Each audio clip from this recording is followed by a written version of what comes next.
Selamat malam dan selamat datang di channel saya. Nama channel saya adalah Renungan Merenung sebagai manusia dalam hidup di dunia ini. Pada hari ini saya akan coba menjelaskan apa itu dimensi ketiga dan apa itu dimensi kelima dalam dunia pencerahan.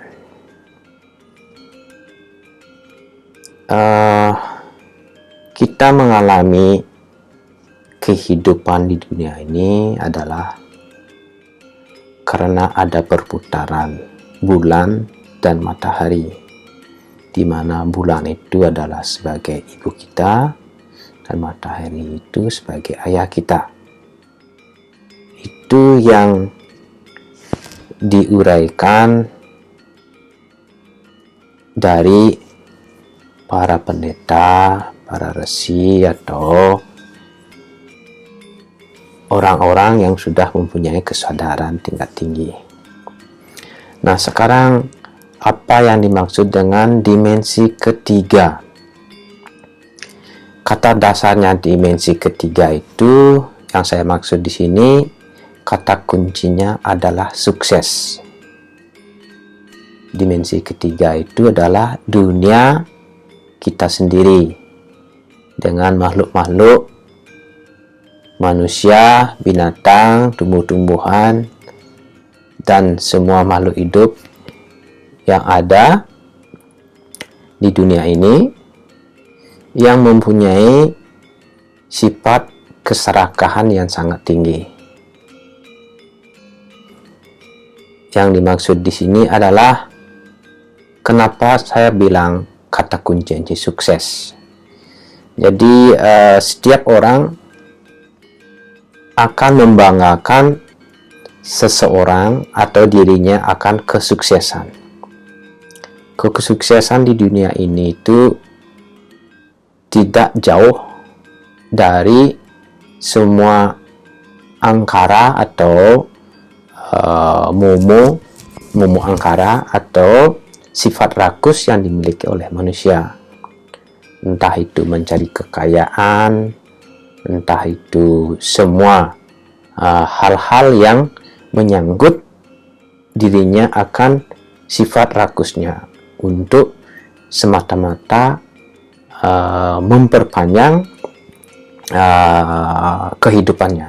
Jadi maksudnya sifat rakusnya itu, kenapa manusia itu rakus? Ya karena mereka ingin hidupnya lebih panjang atau umurnya lebih panjang dari orang lain atau tetangganya. Jadi semua sifat yang berhubung dengan panca indera itulah sifat manusia yang mempunyai, yang masih ada dalam di dimensi ketiga. Nah, sedangkan orang yang mempunyai sudah mempunyai kesadaran sangat tinggi, yang saya bilang itu manusia udah memasuki dimensi kelima, itu kata kuncinya adalah sadar, kesadaran akan jiwa. Jiwa yang dimaksud di sini adalah jiwanya sendiri. Makin orang lain atau agama lain membilang, kalau orang Hindu bilang Atman, kalau sebagai orang intelektual mungkin dibilang energi kehidupan.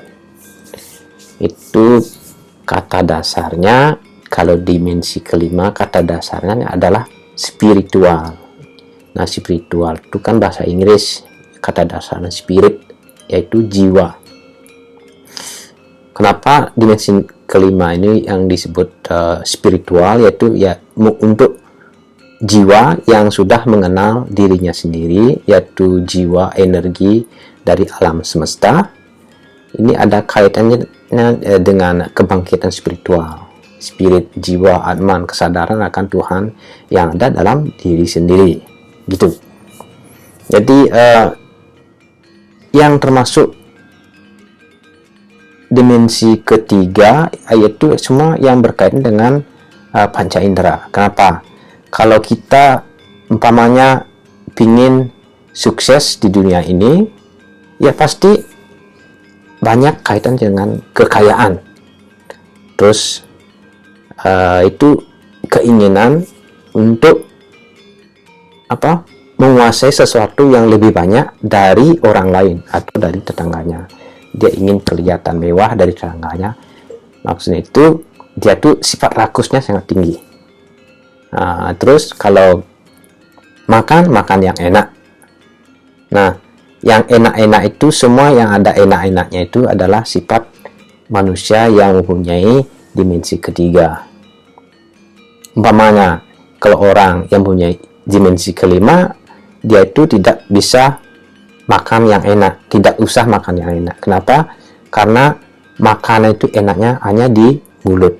Setelah lewat mulut masuk ke perut, semua akan menjadi yang sama. Jadi kalau orang yang mempunyai sifat dimensi kelima, yang mempunyai jiwa yang sudah terbangkit spiritualnya itu, dia tidak mau makan yang enak. Justru makanya orang-orang yang punya spiritualnya tinggi itu, dia kebanyakan makan tanpa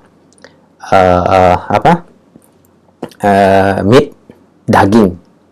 Jadi makan yang tanpa daging itu, maka sesuatu yang berlebihan itu tidak baik untuk diri sendirinya. Itu orang yang sudah mempunyai tingkat dimensi yang kelima. Ada yang lain. Itu dimensi ketiga. Banyak agama itu termasuk dimensi ketiga. Semua agama itu sama. Ya, pada awalnya agama itu ya dibuat oleh orang-orang yang mempunyai jiwa spiritual yang sangat tinggi, ya gunanya untuk mencerahkan orang-orang atau manusia-manusia yang belum mampu untuk mencapai jiwanya spiritualnya, maksudnya untuk mencerahkan orang-orang biar mereka itu bisa hidup tenang dan tidak terombang-ambing oleh kebiasaan yang sangat merugikan untuk orang lain. Itu maksudnya. Jadi kalau orang spiritual yang sudah bisa mencapai dimensi kelima itu tidak ada berpengaruh dari agama.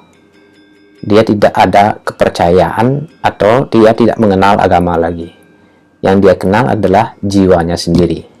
Jiwa, energi, atau atman, apapun yang dibilang oleh orang lain itu yang bisa menghidupi tubuh ini. Nah, contoh, kalau orang yang punya spiritualnya tinggi, dia akan mengetahui atau dia mengetahui jauh sebelumnya kapan dia akan mati. Seperti binatang, kalau binatang pernah nggak melihat ular mati? Kan nggak pernah kan, kecuali ular mati itu ya dibunuh oleh manusia atau diserempet sama kendaraan, mungkin ular itu mati. Kalau ular itu dia tahu kapan dia mati. Paling kita cuma bisa melihat bekas kulit ular. Nah, itu. Terus orang yang mempunyai kepercayaan menurut agamanya masing-masing itu masih mengikuti kebudayaan.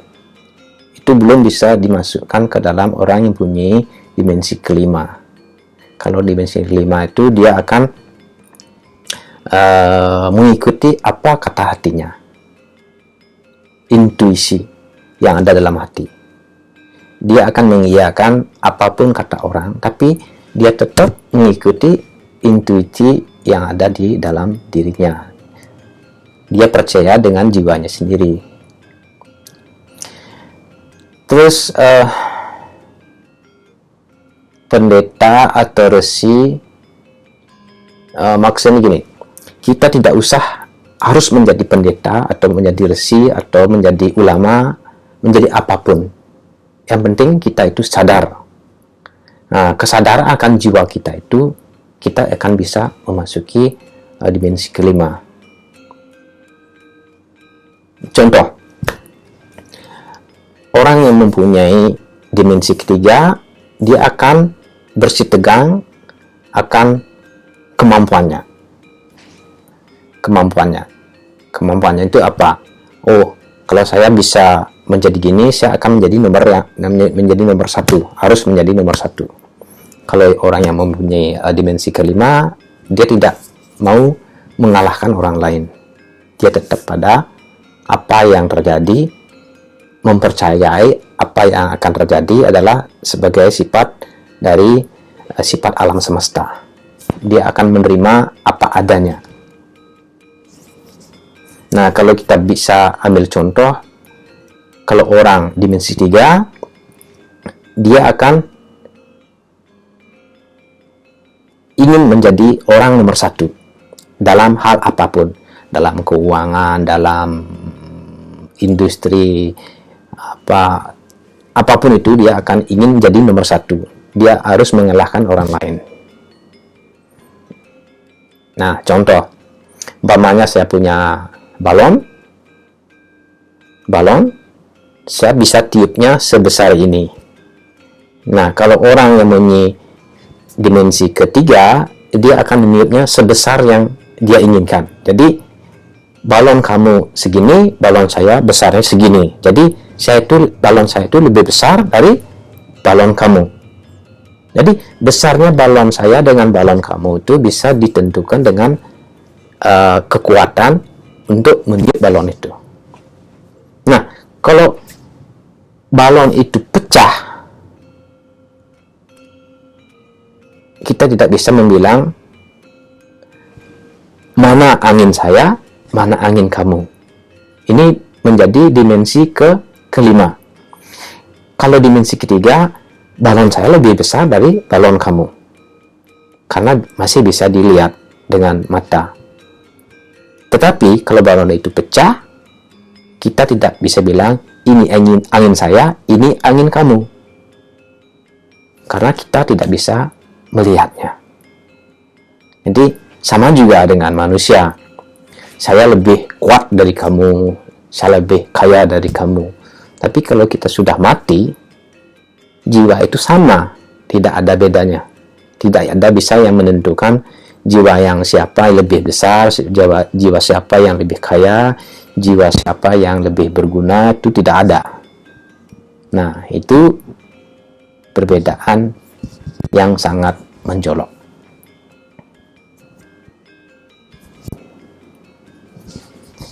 Terus ada lagi, pokoknya sesuatu yang ada sangkut pautnya dengan panca indera, itu masih dalam dimensi ketiga. Terus kalau orang-orang yang sudah masuk ke dimensi kelima, biasanya cakra-cakranya sudah hidup. Jadi sudah bisa ke cakra yang keenam. Itu bukan panca indera lagi namanya. Jadi indera keenam yang dibilang. Indera keenam atau Agni cakra jenana. Itu mata, kita bilang mata ketiga. Kenapa mata ketiga bentuknya ke atas bukan ke samping? Ya, karena bentuknya lain. Karena bentuknya kita tidak bisa melihat sesuatu sesuai dengan mata kita sendiri. Bentuknya memanjang di sini. Itu ada sangkut pautnya dengan pineal glands yang ada di otak paling dalam, sekecil kacang, pineal glands. Itu kalau pineal glands-nya sudah hidup, indera keenamnya hidup, mata ketiganya hidup, baru bisa dibilang orang itu memasuki dunia dimensi kelima. Tapi yang ada sangkut paut dengan ketuhanan itu cakra yang ke-7, itu ada yang disebut dengan sahasrara, itu dengan berkaitan dengan enlightenment. Enlightenment itu hampir sama dengan moksha.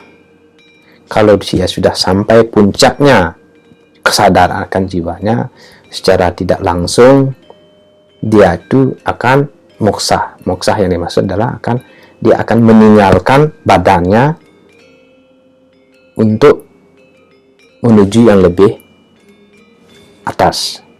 Jadi maksudnya dia itu tidak akan kembali ke dunia ini lagi, karena dia sudah sadar, kesadaran akan jiwanya. Tidak ada reinkarnasi itu. Jadi selama kita tidak menyadari akan jiwa kita itu tetap reinkarnasi. Mungkin dalam ajaran agama agama yang lain dibilang reinkarnasi itu terjadi selama sampai beberapa kali, mungkin 4.900 kali. Banyak sekali. Jadi kita itu akan kembali lagi. Sampai di sini bisa dimengerti. Mudah-mudahan bermanfaat. Terima kasih.